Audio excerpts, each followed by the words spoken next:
Hello. Today I'll try to be quick and share some recent updates of the job platform, let's say.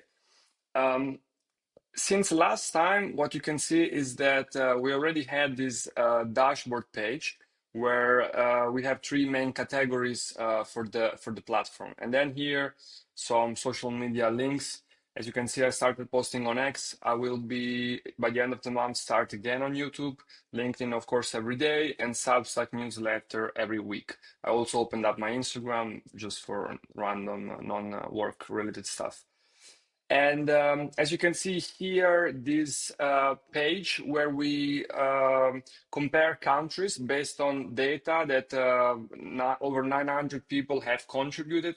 To see the entire data, just click here on Learn More. Then you will get to this article.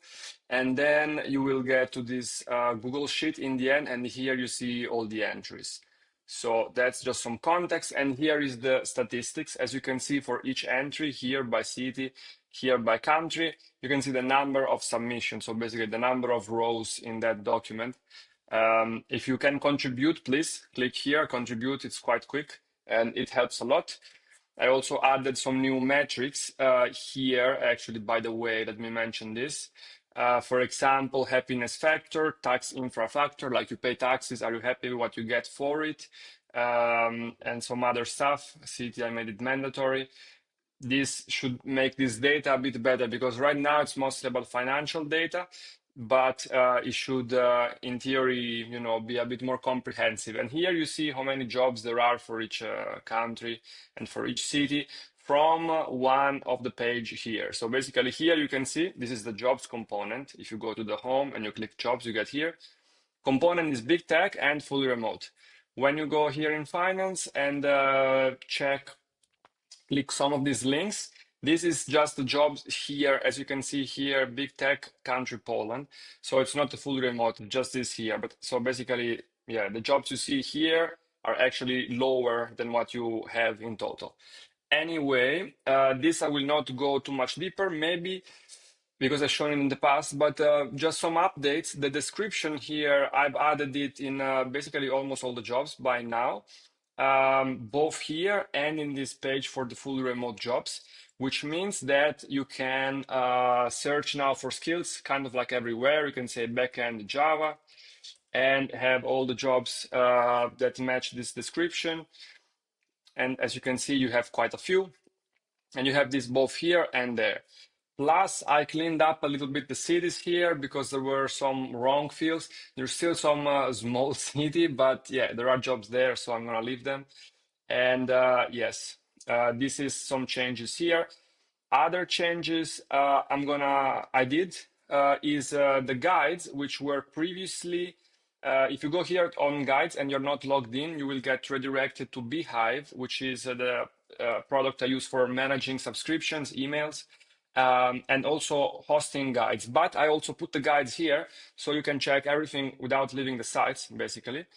And I also kind of changed them a little bit to make them a bit better. I will not open them up here in the video, so I don't disclose gated content.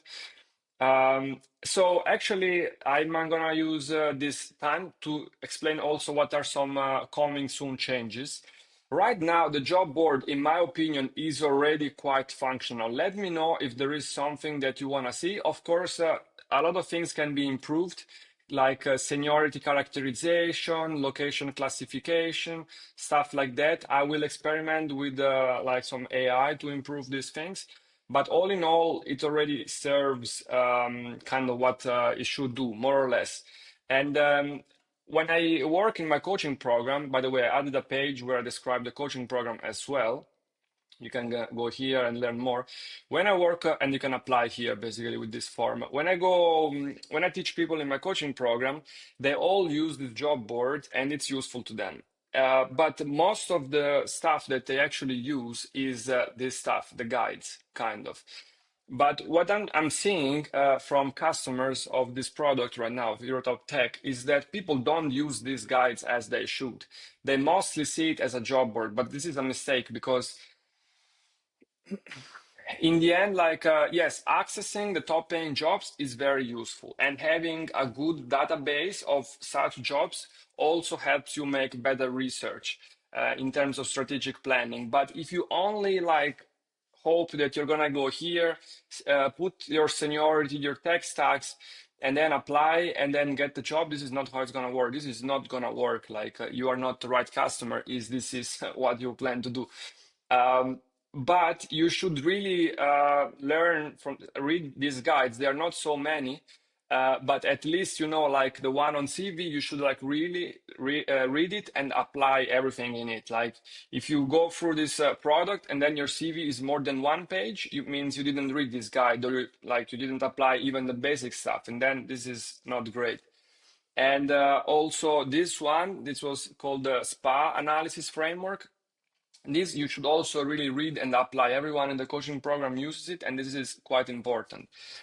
And well, I also need, these are also important, this one for LinkedIn, because it helps you get referrals. If you apply without referrals to top jobs, it's going to be much harder. This one is kind of like a nice to have, but also important. If you burn out, it's also not going to work. So you should not do that. My plan now, as I was saying, is the job board. To me, it kind of feels like it's useful already. I never have people in the coaching program say, "Oh, I cannot bookmark jobs or share my CV and get all the jobs that are matching." Like all this stuff is not the stuff that moves the needle.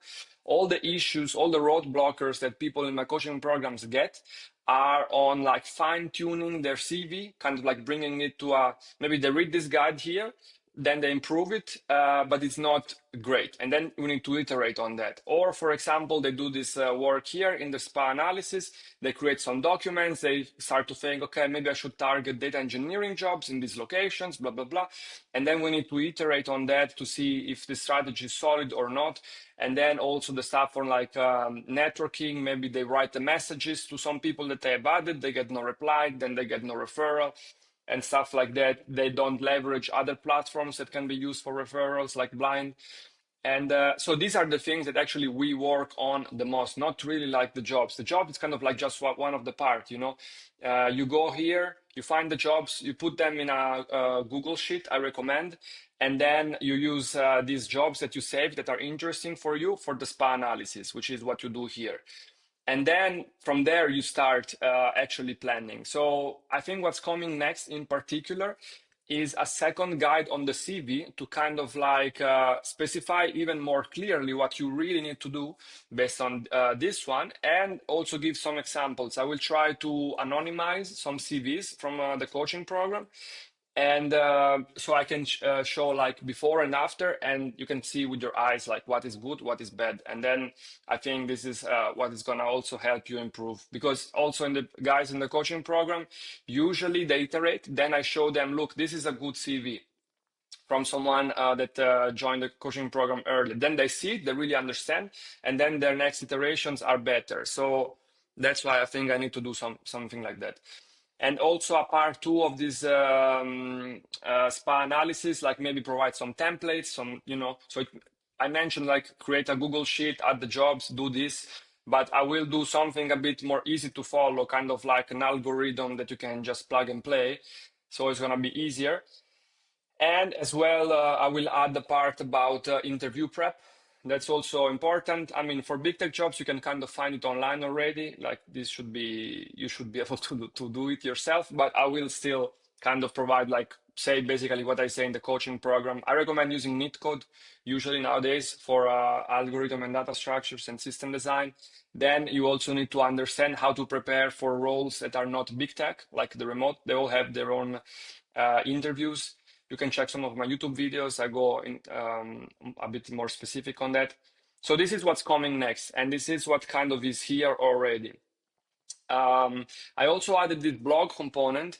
This is kind of similar to my newsletter here in the end, which you might know or not know. I mean, here I have a lot of articles, right? And I've been writing here for a long time.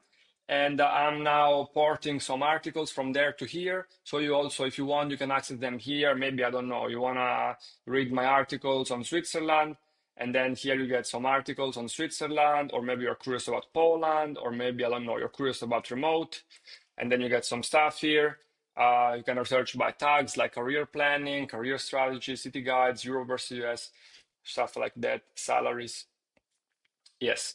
So this is something I added as well. And as I mentioned earlier, a little landing page for the coaching program. So you can check a little bit if it is for you and what it is about. Then I added a outer page where I more or less explain what I do. Currently, I'm doing these two things and some handles for the social media. If you know me from LinkedIn, I keep posting there, as you know. YouTube, I tried getting into it, then I stopped because it was taking too much time, and I don't know, I was a bit busy also opening the company. Now I will get back to it because I think it can be helpful if I do videos, even kind of like this, what I'm doing right now. But I need also some guides, like what is a video that I wanted to do soon? Something like, yeah, I will have to brainstorm it, but kind of like how to approach, the job search really in 2025 and step by step, go a bit into more details to learn how to actually get these good jobs. Then Twitter, I started recently here. I post more random stuff. LinkedIn, usually I schedule my content. So I write them a bit more carefully and then I schedule them. Here, I kind of like see something that I like, I post right away. Sometimes it's something that I posted here I like, I make it a LinkedIn post. But I recommend following me on Twitter. It's different content than what I post on LinkedIn, kinda. YouTube already mentioned. Substack, I will keep doing some guides. So Substack, another reason for me to create the blog here is that when I started my Substack, I was focusing a lot on tech jobs, whereas right now I also kind of share whatever it's on my mind. I kind of do like research in my life, like I learn stuff, I research stuff with ChatGPT and so on, and then maybe I write the articles about what I've researched. Right now, nowadays, I research a lot of stuff that maybe are not always interesting for tech workers. Maybe like, I don't know, where I will move as a remote worker, as a remote entrepreneur. This can be useful also for remote workers. So on Substack, expect stuff like that. I'm getting increasingly interested in this area of like where to go live. Let's say you are remote, you need to understand where to go live. What do you assess? Stuff like that, which places are good. So there's going to be more content on that probably coming in the future. Yesterday I published a guide, no guide, yeah, kind of like an article about Spain for remote workers. I think next week I'm gonna put one about Portugal, which I've been researching more this week, and it's quite interesting. Then I have one about France for software engineers in general, maybe another one about Italy. So like out of country stuff. Instagram, I mean, I opened it. It's on my personal profile. I just had it closed for privacy reason, but I opened it recently for no reason. Yeah, because sometimes on LinkedIn, like I try to add the picture to also add some layers on the stuff that I talk about, like maybe when I say don't be like, or not don't be, be whatever you want, but when I say it's not so cool to live in Switzerland, like you only have nature and stuff like that, which is nice, but maybe boring. Then on Instagram, kind of, you can see when I'm in Switzerland, mostly what I do is just like I go to a very low-key place, low-key bar, or to the nature. And whereas when I'm in other cities, in Warsaw, Paris, Milan, whatever, it's a different lifestyle. So I think it helps people understand a bit better what I mean when I talk about differences in terms of lifestyle in place to place. Yes, here are some two testimonials, a couple of other links, and I think that's all, guys. If you are logged in like a user and you like the product, you can go here to leave a feedback, or here if you want to unsubscribe. That's about it. Let me know if you have any feedback on this or want me to implement anything. Otherwise, I wish you a good weekend. Bye bye.